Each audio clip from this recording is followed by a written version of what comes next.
పాకిస్తాన్ని ఇంకా ఎంతకాలం మనం భరించాలి? ఇరుగు పొరుగు ముసుగులో ఉగ్రవాద దేశాన్ని ఎంతకాలం సహించాలి? ఉగ్రవాదులను పెంచి పోషించే దేశంతో అసలు సంయమనం పాటించడం ఎందుకు? పాకిస్తాన్ని టెర్రరిస్తానుగా మార్చడంలో ప్రధాన వాటా ఎవరిదో తెలుసా? పాకిస్తాన్ని ఉగ్రవాదుల నిలయంగా మార్చింది ఆ దేశ గూఢచార సంస్థనే. పాకిస్తాన్ స్థాయి ఎంత? ఆ దేశ సైనిక శక్తి సామర్థ్యాలెంత? భారత్ గట్టిగా గర్జిస్తే కాదు భారత్ గట్టిగా ఆవలించినా చాలు పాకిస్తాన్కి చుక్కలు కనబడతాయి. పాకిస్తాన్ ఆర్మీ గురించి ఎంత తక్కువ మాట్లాడుకుంటే అంత మంచిది. దశాబ్దాలుగా పాకిస్తాన్ సైనిక శక్తి సామర్థ్యాలు అత్యంత దారుణంగా పడిపోతూ వచ్చాయి. మెజారిటీ సైన్యాధికారులు రియల్ ఎస్టేట్ వ్యాపారం చేసుకుంటూ మిలిటరీ డిసిప్లిన్ని ఎప్పుడో మర్చిపోయి వ్యాపారులైపోయారు. సైన్యం దగ్గర ఫండ్స్ లేవు, ఆయుధాలు లేవు, సాయుధ సంపత్తి లేదు, సైన్యానికి అవసరమైన శిక్షణ లేదు, సాంకేతిక పరిజ్ఞానం లేదు. క్లుప్తంగా చెప్పాలంటే ప్రపంచంలో అత్యంత బలహీనమైన సైన్యంలో పాకిస్తాన్ సైన్యం ఒకటి. ఆపరేషన్ సింధూర్లో ఈ విషయం పదే పదే నిరూపితమవుతూనే ఉంది. కానీ అదే పాకిస్తాన్ ఆర్మీ దశాబ్దాలుగా చేస్తూ వచ్చిన దారుణం ఏంటంటే దేశాన్ని ఉగ్రవాదులకు నిలయంగా మార్చేయడం. పాకిస్తాన్ గూఢచార సంస్థతో కలిసి పాకిస్తాన్ని టెర్రరిస్తానుగా మార్చేశారు. ఉగ్రవాదులకు శిక్షణ ఇవ్వడం, ఆశ్రయం ఇవ్వడం, ఆయుధాలు ఇవ్వడం లాంటివన్నీ పాక్ ఆర్మీ చూసుకుంటుంది. ఆర్థిక సాయం చేయడం, భారత్లో మారణ హోమాలకు కుట్రలు చేయడం, సమాచారాన్ని అందించడం లాంటివన్నీ ఐఎస్ఐ చూసుకుంటుంది.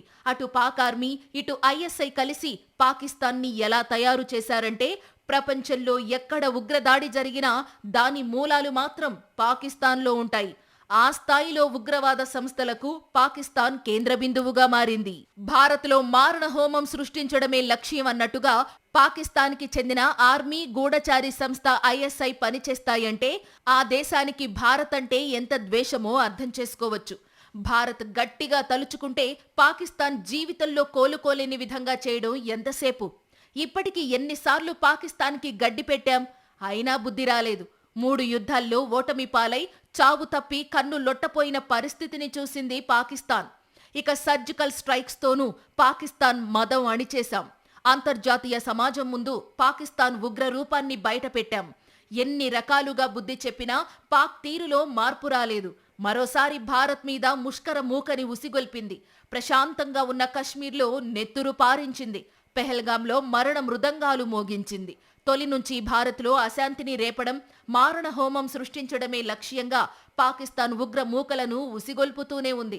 దశాబ్దాలుగా భారత్ మీద జరిగిన ప్రతి ఉగ్రదాడి వెనుక కర్త కర్మ క్రియ పాకిస్తానీ.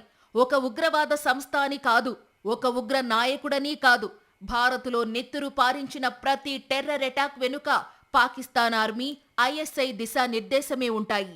భారత్లో మారణ హోమం సృష్టించిన ప్రతిసారి నాకే పాపం తెలియదని కపట నాటకాలు ఆడటం పాకిస్తాన్కి తొలి నుంచి అలవాటే. అయితే ఈసారి మోదీ సర్కార్ 1-2 దాడులకు పరిమితం కాలేదు. పాకిస్తాన్లో ఉన్న ఉగ్రవాద స్థావరాలను సమూలంగా ఏరిపారేయడం మీద ఫోకస్ పెట్టడంతో పాకిస్తాన్కు ఎన్నడూ లేనంత వణుకు పుట్టుకొచ్చింది. ఆ క్రమంలోనే దశాబ్దాలుగా పాకిస్తాన్లో ఉగ్రవాదులకు శిక్షణ ఇస్తున్నామని, నిధులు ఇస్తున్నామని ఆ దేశ రక్షణ మంత్రి ఖావాజా ఆసిఫ్ సంచలన వ్యాఖ్యలే చేశారు. ఆర్థిక సంక్షోభం నుంచి బయటపడడానికి అమెరికా, బ్రిటన్ చెప్పినట్టుగా దశాబ్దాలుగా ఉగ్రవాదాన్ని పెంచి పోషిస్తూ వచ్చామని పాక్ రక్షణ మంత్రి బహిరంగంగా ఒప్పుకున్నారంటే అసలు పాకిస్తాన్లో ఉగ్రమూకలు ఏ స్థాయిలో ఉన్నాయో అర్థం చేసుకోవచ్చు. తీవ్రవాదుల్ని మేము ఆయుధాలిచ్చి పెంచి పోషిస్తున్నాం, దీనివల్ల పాకిస్తాన్ నష్టపోయింది అని చెప్తున్నాడు. సో ఇది ప్రపంచానికి ఒక హెచ్చరిక కాదా? ప్రపంచానికి ఒక మేల్కొలుపు కాదా? ఇంకా నిద్రపోతున్న అమెరికా, యూరప్ లాంటి దేశాలకు, చైనా లాంటి దేశాలకు ఇది కనువిప్పు కాదా? ఇంకా why do not impose sanctions on Pakistan? Pakistan ఒక టెర్రర్ స్టేట్గా ఇంకా ఎందుకు ప్రకటించావు? ఫైనాన్షియల్ యాక్షన్ టాస్క్ ఫోర్స్ లాంటి వాళ్ళు ఇంకా బ్లాక్ లిస్ట్లో ఎందుకు పెట్టారు? ఎందుకు గ్రే లిస్ట్లో పెడతారు? Do need any proof more than this? మన భారతదేశం ఎప్పటి నుంచో చెప్తున్నారే, ఆ ముంబై దాడులకు కారణమైన హఫీజ్ సయీద్ అక్కడే ఉన్నాడు. తైమూర్ రానాను మనకు అప్పయ్యపడడానికి 17 years తీసుకుంది అమెరికా, 17 ఏళ్ళు. తైమూర్ రానా అమెరికాలో కూడా నేరారోపణ ఎదుర్కొన్నాడు. ఇండియాలో ముంబైలో దాడులకు సహకరించడమే కాదు, మీ కోపెన్హేగన్లో ఒక న్యూస్ పేపర్ ఆఫీస్ పైన దాడిలో కూడా ఆయన ముద్దాయి. ఇదిగో ఇలా చూడండి. పెహల్గాం ఉగ్రదాడి తరువాత ఆపరేషన్ సింధూర్ స్టార్ట్ చేసిన భారత్ పాకిస్తాన్లోని 9 ఉగ్రవాద స్థావరాలను నాశనం చేసింది. అంతర్జాతీయ సరిహద్దు రేఖ దాటి పాకిస్తాన్ లోపలికి 100 కిలోమీటర్లు వెళ్లి మళ్లీ ఉగ్రవాద స్థావరాలను ధ్వంసం చేశాయి మన వైమానిక దళాలు. పాక్ ఆక్రమిత కశ్మీర్లో మాత్రమే కాదు, పాకిస్తాన్ అంతటా ఉగ్రవాద స్థావరాలు ఉన్నాయని మరోసారి సాక్ష్యాధారాలతో సహా అంతర్జాతీయ సమాజం ముందుంచింది భారత్. మన వైమానిక దళాల దాడిలో చనిపోయిన ఉగ్రవాదులకు పాకిస్తాన్ అధికార లాంఛనాలతో అంత్యక్రియలు నిర్వహించింది. జైషే ఉగ్రవాది అబ్దుల్ రవూఫ్ అజర్, ఇతర ఉగ్రవాదులు, పాకిస్తాన్ సైన్యం, ప్రభుత్వ అధికారులు హాజరై చనిపోయిన ఉగ్రవాదులకు నివాళి అర్పించారు. శవపేటికలపై పాకిస్తాన్ జెండాలు కప్పారు. పాకిస్తాన్ ఆర్మీ, ఐఎస్ఐ కలిసి ఉగ్రభూతాన్ని పెంచి పోషించారని చెప్పడానికి ఇలాంటి సాక్ష్యాధారాలు ఎన్నో ఉన్నాయి. ఉగ్రవాదులను పెంచి పోషించడంలో మాత్రమే పాకిస్తాన్ సైన్యానికి శక్తి సామర్థ్యాలు ఉన్నాయి. యుద్ధం చేయడంలో మాత్రం అంత దమ్ము లేదు. దొంగ దెబ్బలు తీయడం, కవ్వింపు చర్యలకు పాల్పడటం మాత్రమే పాకిస్తాన్ సైన్యానికి తెలుసు. ఆపరేషన్ సింధూర్తో పాక్లోని ఉగ్రవాద స్థావరాలను భారత్ ధ్వంసం చేసిన నాటి నుంచి పాకిస్తాన్ భారత్ని రెచ్చగొడుతూనే ఉంది. హై స్పీడ్ మిసైల్స్తో పంజాబ్లోని వాయుసేన స్థావరాలపై దాడులకు పాక్ చేసిన విఫల యత్నాలను భారత్ సమర్థవంతంగా తిప్పికొట్టింది. पाकिस्तान द्वारा सैन्य ठिकानों को जानबूझकर निशाना बनाने के पश्चात भारतीय सशस्त्र बलों ने त्वरित व सुनियोजित जवाबी हमले किए. Technical installation, command and control centres, radar sites और हथियार भंडार को चुनकर निशाना बनाया गया.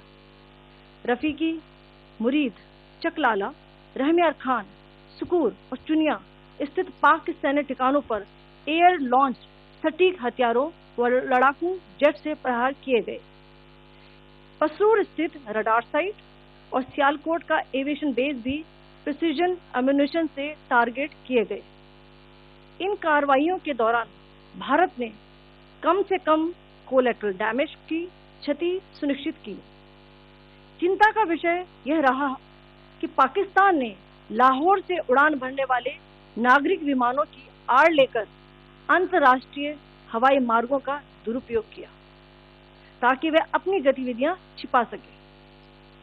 ऐसी चालों ने भारतीय वायु प्रतिरक्षा तंत्र को नागरिक सुरक्षा सुनिश्चित करते हुए अत्यधिक संयम के साथ कार्य करने के लिए विवश किया. పాకిస్తాన్కు ఉగ్రవాదానికి మధ్య అవినాభావ సంబంధం ఉంది.